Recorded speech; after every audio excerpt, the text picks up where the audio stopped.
stars, so let's plan it. Janet. So please, don't tell me to can it. Janet. I've one thing to say, and that's damn it, Janet, I love you.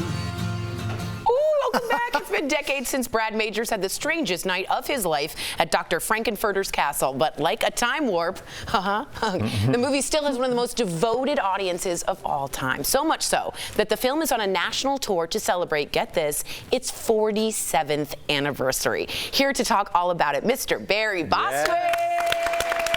Hello, hello, hello. I want you all to stand up and do the time warp again, right now. Tori was already on. Tori was doing it before you asked. Literally stretched out. Oh, really? So, Barry, how does it's funny, that damn it Janet thing. I mean, that has become like, everybody says that now. I mean, I get more people who come up to me and say, my wife's name is Janet. Would you please sign a picture for her or something and just put, damn it, Janet? Well, at least you don't have to come up with something clever. That's perfect. That's perfect. But how does it feel seeing crazy fans coming up to you still over the Rocky Horror Picture Show 47 years later? Well, you know what's interesting is that we have all different kinds of fans, but right now we're on our third generation. And so I get fans who are 10 years old and they say, well, this is the best movie I've ever seen. And I say to them, how many movies have you seen? You're 10 years old. And then now I'll sign things. They'll bring me a picture or something and they'll say, would you sign it to my grandmother? Oh, that's harsh. And then other ones will say, will you sign it to my mother? And I say, yeah, of course I will. Of course I will. It's such a sweet thing. Such a sweet thing. But I've never had a bad experience with a fan in 47 years. Wow. I have to tell you that. Wow. Wow, just look at you just bringing generations together. I love it. But what the younger generations may not know is that this movie was initially a box office flop. So did you ever expect the cult following after the midnight showing started? No. You know, one of the reviews said it was the worst movie ever made.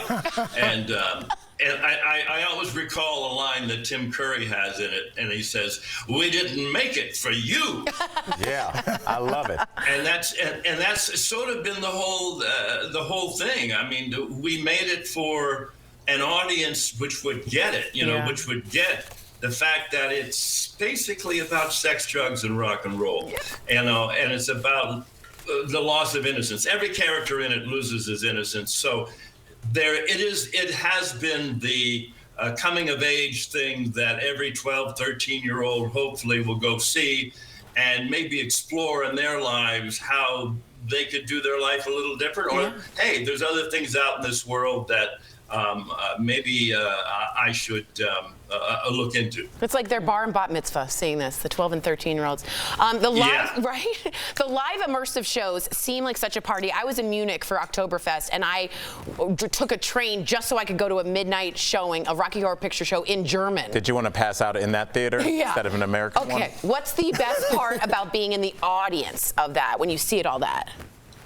I think the best part is you just leave everything outside the door and you come in and you become part of this happening, this party. It's just a big party. Brad says, it's just a party, Janet. And that's what we're trying to do, is just throw a big party at all these theaters. I mean, if you're worried about recession, don't.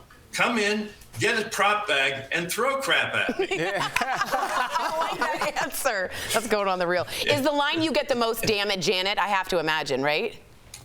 Yeah, that, damn it, Janet, and don't dream it, be it. I think it's something that people have carried away, which was actually, don't dream it, be it, was actually part of the advertisement for a underwear line in Hollywood way back when, and see, he stole it, and now it means totally something else.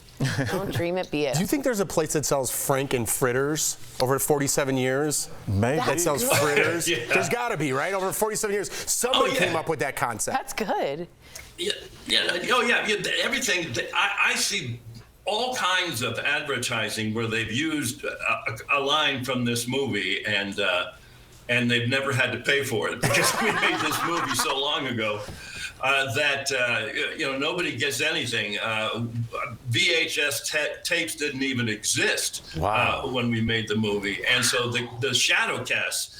One of the reasons we're doing this tour is because we're getting a shadow cast from all these different cities, 17 different cities, and they will do the show in front of the screen, and then Larry Wiesel, who's head of the fan club all over the world, travels with me, and we do a whole opening party and costume contest and this and that. That's so cool. Yeah, That's so cool. You embrace all that. When they're in Denver, we're going to go. Yeah, we are going to go. Yeah. Oh, heck yeah. Absolutely. Barry, thank you so much. We really can't thank you enough. DBL Nation, to find all the upcoming tour dates he's speaking about and buy tickets, go to Scott Stander. It's right on our screen right here, .com, and do the time warp with us, huh? Yes. Time warp. We'll be right Please. back. Thank you, Barry. Thanks, Bye. Thank you. No, I love it.